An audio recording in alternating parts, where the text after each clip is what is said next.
दारुगड बये दारुगड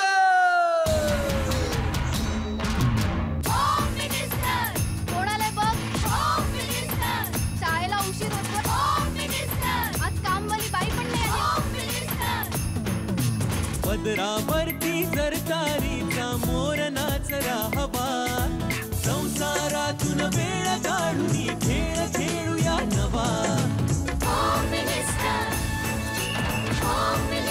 मांजेकर पैठणी घेऊन आला होम मिनिस्टर वहिनी उघडताना दा होम मिनिस्टर रोज वकिलीचं देणार home minister home minister home minister home minister home minister नमस्कार.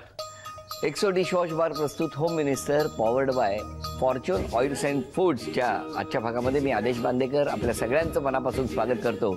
नवरात्र विशेष भाग होम मिनिस्टरचं सुरू आहे आणि होम मिनिस्टरमध्ये नवरात्र विशेष भाग बघत असताना वेगवेगळ्या टप्प्यांवरती वेगवेगळ्या क्षेत्रात काम करणाऱ्यांशी आपण संवाद साधतो आहोत. अशाच स्त्री शक्तीच्या वेगवेगळ्या रूपांचा सन्मान आपण होम मिनिस्टरच्या नवरात्र विशेष भागामध्ये करतो आहोत. राजीव रजन लाड ट्रस्टच्या संस्थापिका सौ मीराताई सीताराम लाड यांच्याशी संवाद साधणार. मग तुम्हाला वाटलं असेल की असं कोणतं वेगळं कार्य आहे, कारण बऱ्याचदा हे कार्य सगळ्यांपर्यंत पोहोचतंच असं नाही, पण हे काम खूप महत्त्वाचं असतं. परावलंबी व्यक्तींचा आधार आणि आधारगत ऐकल्यावरच पटकन म्हणजे काय असेल, नेमकं काय, थोडक्यात बऱ्याच जणांना स्पष्ट झालेलं आहे, पण अधिक विस्तारानं आपण संवाद साधणार आहोत आणि आज सन्मान करणार आहोत मीराताईंचा.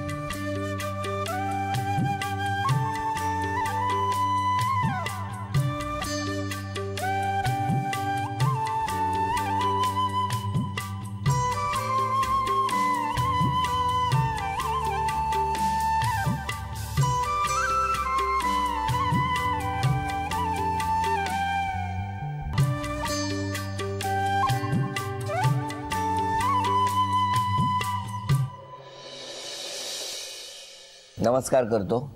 नमस्कार. नमस्कार नाही मला नका नमस्कार. नमस्कार. पद्धतच आहे, तुमची पद्धतच आहे. अगदी लहान मूल असलं तरी नमस्कार देतो. बरं, इथे ना म्हणजे मी हे कागद हातात होते तेव्हा करुणा प्रेम शांती यांची सदा येते वस्ती असं तुम्ही म्हटलेलं आहे. तर इतकं छान ट्रस्टची ही पहिलीच ओळ इतकी छान आहे, करुणा प्रेम शांती यांची सदा इथे वस्ती.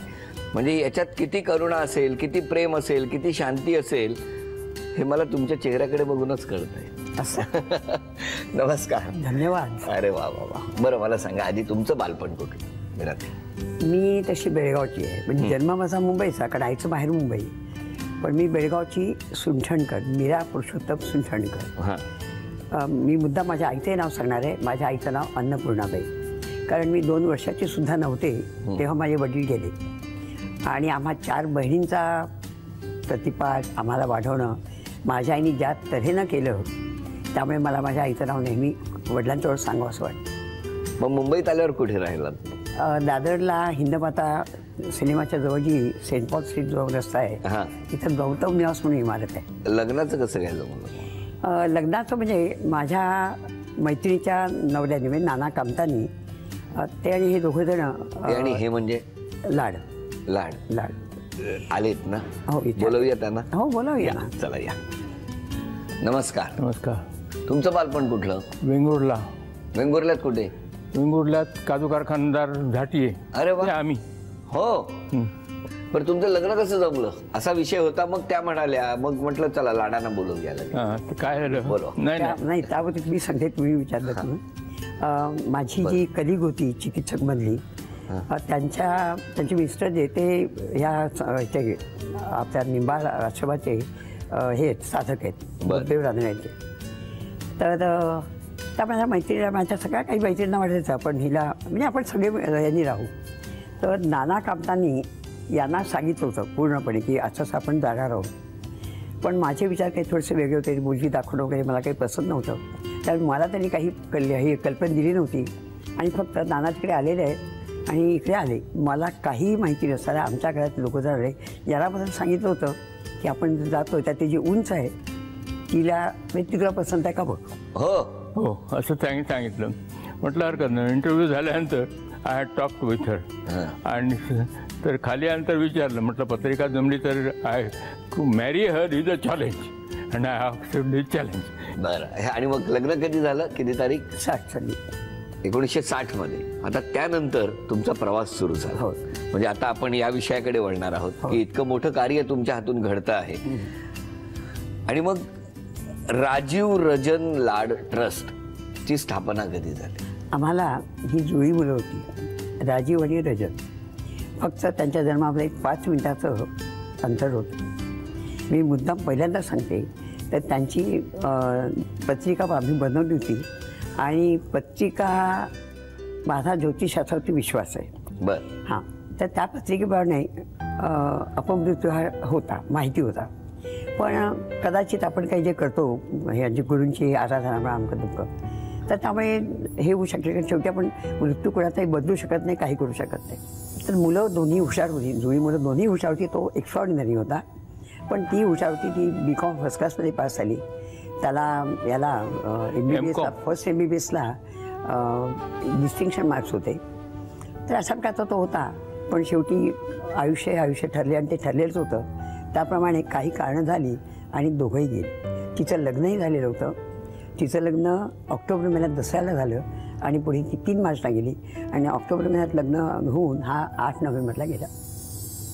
तेव्हा आता अर्थात एवढा मोठा आणि हे झांबियाला होते त्यावेळेला. पण देवाने शक्ती दिली, जे काय म्हणायचं ते म्हणायचं.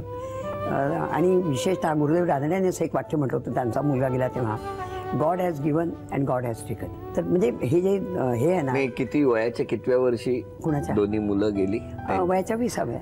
20 नोव्हेंबरला तो गेला आणि ती 3 मार्चला गेली नेक्स्ट इयरला 81. आणि मग नाही, मग त्यावेळेला काय नव्हतं, कारण हे चालूच होतं ना, नोकरी वगैरे अशी चालूच होती माझी. चिकित्सकमध्ये 7 वर्ष मी सर्व्हिस केली आणि पार्ल्याच्या महिला संघामध्ये मी 9 वर्ष केली. बर. तुम्हाला थोडंसं विचित्र वाटेल की ही शिकलेली बाई हे आपले असे काय विचार मांडते पुढे मांडणार. ते माझं स्पष्ट म्हणणं असं आहे की बाईने म्हणजे स्त्रीला शिक्षण हे हवंच. शिक्षण हवं. त्याबरोबर कुटुंबामध्ये, कुठल्याही कुटुंबात, तेवढंही मोठं असू दे लहान असू दे, पण कुटुंबामध्ये तिचं जे काही मत असेल त्या मताला वजन हे मिळालंच पाहिजे, असलंच पाहिजे. पण त्याचा अर्थ तिने नोकरी केली म्हणजेच ती आपलं जीवन जगू शकते असं नाही. किंबहुना आपली कुटुंब व्यवस्था जगली पाहिजे. कारण जगाचा बऱ्याचशा ठिकाणी जाऊन आल्यानंतर मला असं वाटलं की भारतामध्ये आपली जी कुटुंब व्यवस्था आहे ही राहिली पाहिजे. प्रत्येक गोष्टीवर ठाम असायचं तुम्ही. निर्णय झाला की ठाम. जिथं विचार नाही, माझा विचार चुकतोय असं वाटलं तर मी पटकन तो बदलतो. दुसऱ्या कुठल्याही गोष्टीवर ठाम असायच्या ना या बायकांचा स्वभाव तुम्हाला माहिती आहे ना. आणि अशा तऱ्हेने ट्रस्टची स्थापना झाली.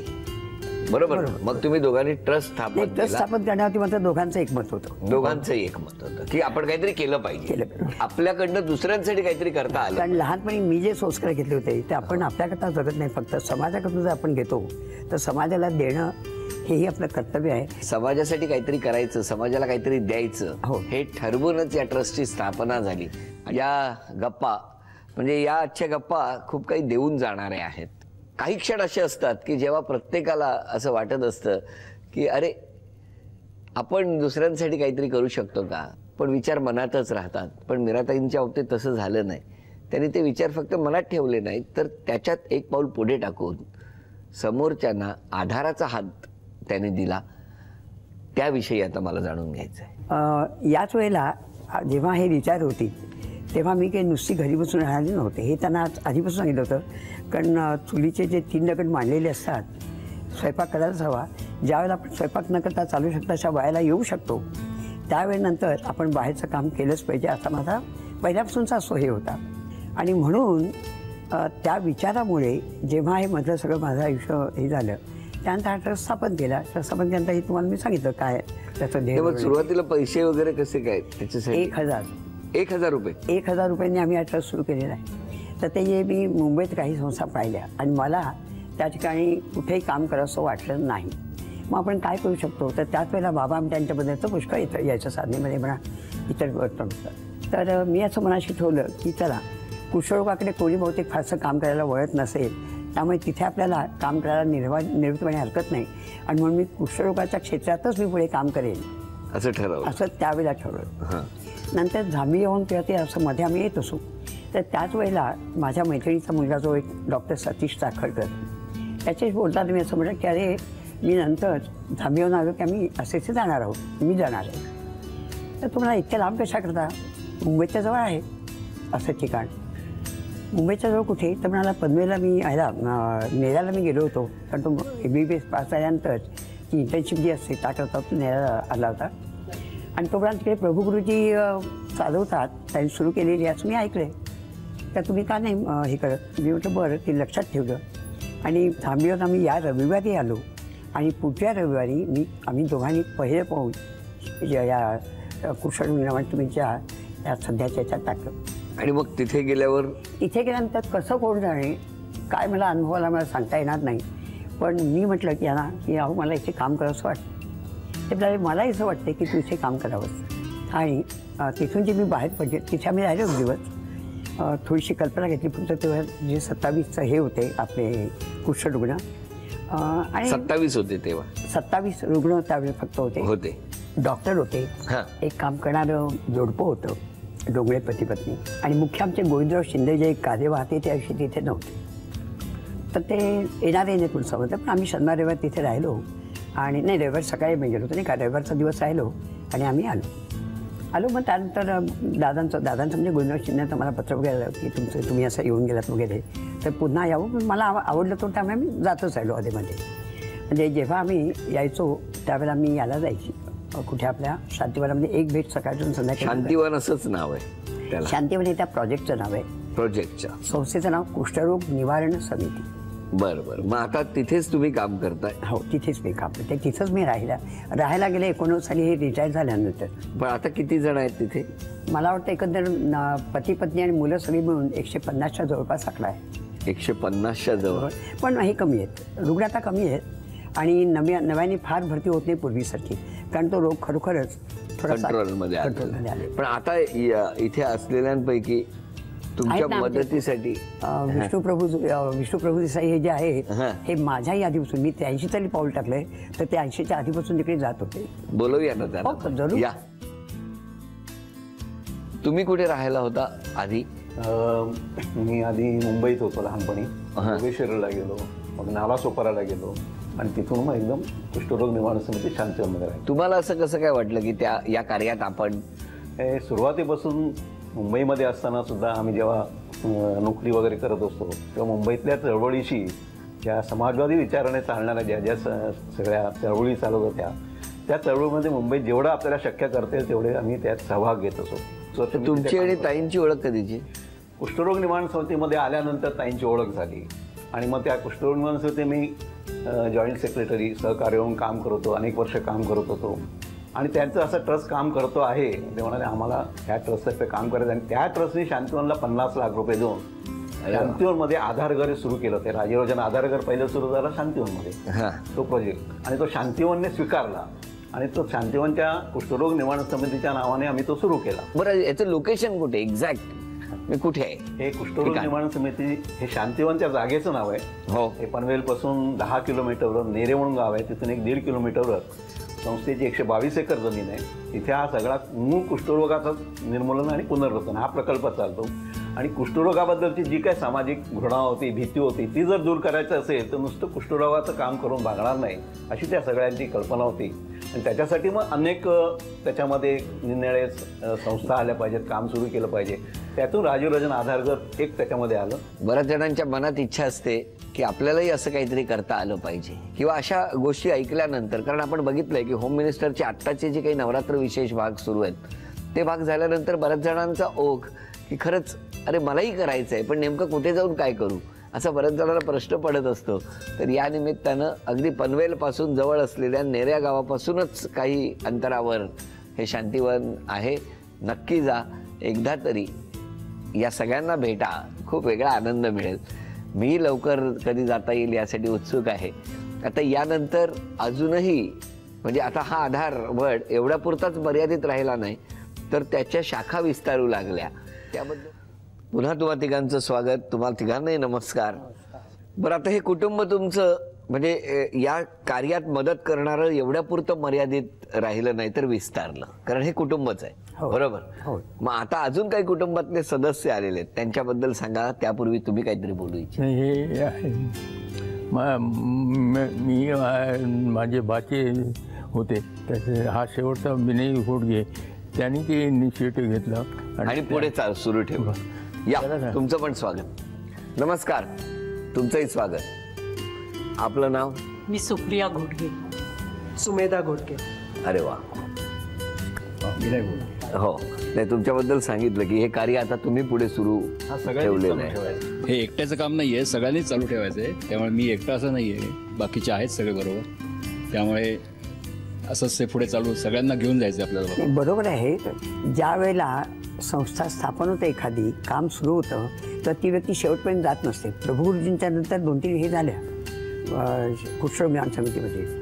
आता लास्ट ट्रस्टचं काम जेव्हा झालं, मला वाटलं होतं की झालं म्हणजे आपण आता आधारगड सुरू केलं आणि आधारगड चांगलं चालायला लागलं. पण ती जेव्हा वेटिंग लिस्ट सारखी वाढायला लागली, राहायला लागली, आज आधारगडमध्ये 65 मंडळी आहेत. पण तरीसुद्धा जेव्हा हे त्याच्या कानी यायला लागलं, यांच्या कानी यायला लागलं, तेव्हा या दोघांचा विचार त्याच्यात झालेला असं मी समजते की आता हे कुष्ठरोग निवारण समितीच्या अंडर द बॅनर ऑफ कुष्ठरोग निवारण समिती चालू आहे.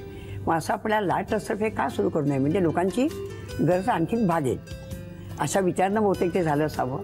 आणि म्हणून त्याला मी संमती दिली त्यावेळेला. मी म्हणण्यापेक्षा आम्ही सगळ्या ट्रस्टीजनी. आणि खरोखरच आज या आमच्या ट्रस्टचा भार हे दोघंजणं उचलत आहेत, त्या आमच्या सुना उचलत आहेत आणि आम्ही त्यातून बाजूला झालेले आहोत असं समजायला हरकत नाही. बरं, तुम्हाला मला विचारायचं आहे की मीराताईंबद्दल काय सांगाल? तुम्हाला सगळ्यांनी आता मीराताईंबद्दल बोलायचं. सगळ्यांच्या मीराताई असतील, पण ते माझ्या मीरा मामी आहेत, सख्खी मामी आहे ती माझी. आणि त्यांच्याबद्दल जेवढं बोलू तेवढं कमीच आहे खरं. आणि त्यांची प्रत्येक गोष्टीमध्ये काम करायची जी पद्धत आहे ती शांतपणे आहे. मुख्य म्हणजे कुठलीही गडबड नाही त्याच्यामध्ये. प्रत्येक गोष्ट क्लिअर झाल्याशिवाय ते कुठेही पाऊल टाकत नाही आणि चिकाटीने काम करत असतात. कुठलीही गोष्ट त्यांची अर्धवट सोडलेली अशी मी कधी पाहिलेली नाही. त्यामुळे त्यांनी ट्रस्ट बंद करायचा जो मध्ये विचार चालला होता तो सुद्धा त्यांनी बाजूला ठेवून ट्रस्ट कसा चालू राहील या दृष्टीने त्यांनी बघितलं. मीराताईंबद्दल बोलायचं असेल तर नात्याने आम्ही सासूसुना आहोत.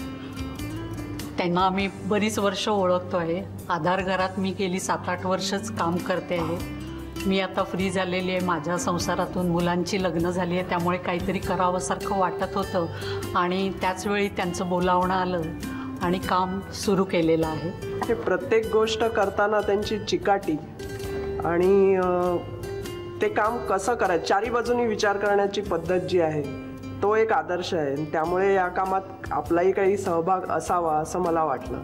बघा, मुंबईतून सुरू झालेला प्रवास या टप्प्यावरती इथपर्यंत येऊन पोहोचला, पण अडचणींनी काय पाठ सोडलेली नव्हती. कारण हे इतकं मोठं उभं राहिलेलं, आज सगळं छान दिसत असलं तरी त्यामध्ये अडचणी बऱ्याच आल्या असतील ना? नाही, हे खरं आहे. पण मला एक गोष्ट जी महत्त्वाची राहून गेली असं होईल, हे आधारगड याच्यात चालू केलं शांतीवनामध्ये. तर त्या ठिकाणी मला सगळ्या लोकांचं, तिथल्या आमच्या कायमचं कार्यकर्त्यांचं म्हणा, आमचे दादा म्हणा, भाऊसाहेब म्हणा, यांचं प्रत्येक वेळेला काही करायचं म्हटलं की चटकन ते ॲक्सेप्ट करायचे. त्याच्यामध्ये काही सूचना असल्या तर ते करायचे आणि त्यामुळं उत्साह वाढत गेला. जर समजा काही वेळेला नवीन लोक काय सांगतायत, आम्ही तेच जे सांगतो तेच आम्ही करू, असा जर थोडासा अट्टहास असता तर कदाचित ते काम तसं जाईल की नाही पुढे हे म्हणजे विचार करायला लागेल. पण शांतीवनामध्ये मला तशा प्रकारचे कार्यकर्ते सहकारी सगळे मिळाले आणि म्हणून शांतीवननी मला त्यावेळेला म्हणजे ह्या मंडळीने आमच्या पाठिंबा दिला आणि 2 व्यक्तींना घेऊन वृद्धाश्रमाच्या एका खोलीमध्ये हे काम सुरू झालं. आणि हे कार्यसुद्धा असंच अविरत सुरू राहो, कारण कारण प्रत्येक गोष्टीला शेवटी वेळेची मर्यादा आहे, म्हणून आता हा कार्यक्रम थांबवावा लागणार आहे. या सगळ्यांचं योगदान त्यामध्ये खूप आहे. मीराताई, आज या कार्यक्रमात आपण सहभागी झालात.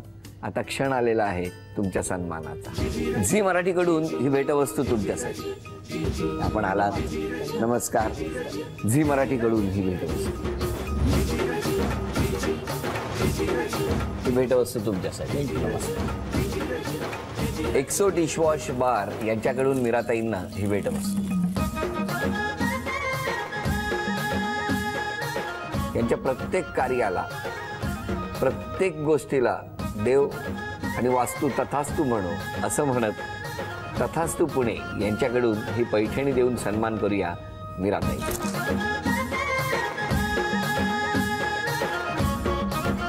निरामय आधारघर पुण्यामध्ये सुरू आहे, तेव्हा पुण्यात सुद्धा बऱ्याच जणांना असा आधार ज्यांना ज्यांना पाहिजे असेल ते संपर्क साधू शकतात. आणि याचा पत्ता आता स्क्रीनवर तुम्हाला दिसतो आहे. आजचा भाग इथेच संपतो आहे. पुन्हा भेटूया अशीच एक पैठणी घेऊन. एक्सो डिशवॉश बार प्रस्तुत home minister powered by Fortune oils and फूड्सच्या पुढच्या भागात. नमस्कार.